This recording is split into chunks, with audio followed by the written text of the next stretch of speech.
A body is floating in the Atlantic Ocean. It is the 5th of November, 1991, and the man in the water is one of the most powerful media moguls in the world. His yacht is nearby, anchored silently in the dark waters. How he ended up in the sea will never be conclusively established. But within weeks of that body being pulled from the water, investigators will find something that changes the story entirely. £450 million. Gone. Not from a bank, not from shareholders. From the retirement savings of 32,000 ordinary working people who had spent their careers trusting a man they never really knew. The money was already missing before he went over the side. Nobody stopped it. By the early 1990s, Robert Maxwell sat at the center of a business empire that spanned print, publishing, and communications on both sides of the Atlantic. He controlled Mirror Group newspapers, the home of the Daily Mirror, one of Britain's most widely read tabloids. He also controlled Maxwell Communication Corporation, a sprawling international publishing operation. To the public, and to the thousands of men and women who worked for his companies, Maxwell projected an image of almost limitless financial power.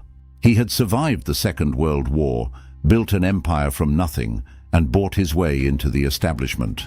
His employees trusted him not only with their working lives, but with something far more intimate, their pensions. Every month, contributions flowed into the pension schemes. These were not speculative investments. They were promises, decades of labor converted into future security, held in trust for the people who had earned them. What those 32,000 people could not know was that by the time Maxwell's body was recovered, the money that was supposed to be waiting for them had been moved. The threat had not entered from outside. It had been sitting at the top of the organization the entire time, wearing a suit, giving interviews, and running the numbers in private. To understand how this was possible, you need to understand what a pension fund actually is, and what it is not. A pension fund is legally separate from the company that sponsors it. The contributions paid in by employees and employers are not company money. They belong to the members. They are held in trust. In theory, a wall exists between the fund and the business. Think of it like a safety deposit box inside a bank. The bank can fail completely, and the contents should still be there. That is the promise.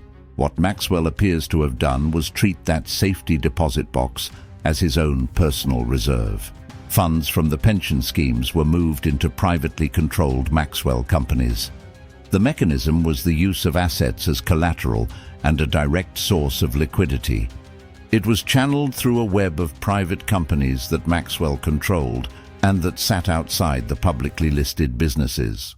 The roughly £450 million had not disappeared in a single transaction. It had been moved gradually through a series of transfers.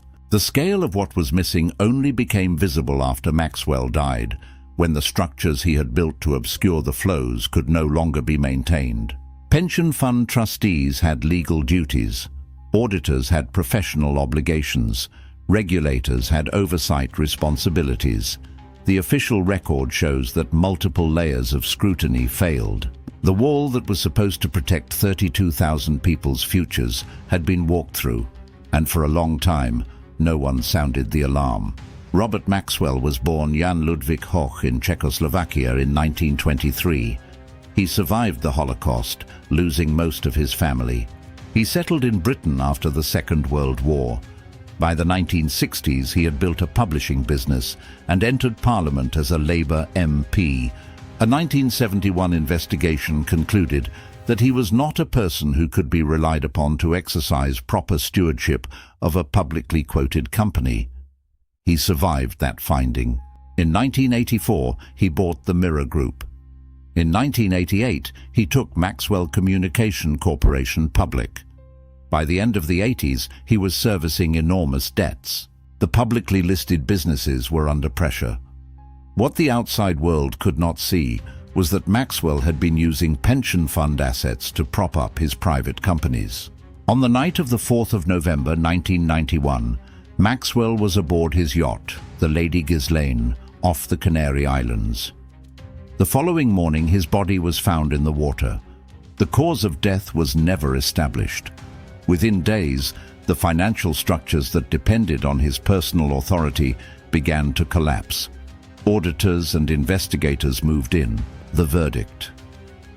Robert Maxwell died before any criminal charges could be brought against him. He was never tried. He was never convicted. His sons, Kevin and Ian Maxwell, were charged with conspiracy to defraud. After one of the longest criminal trials in British history, both were acquitted in 1996.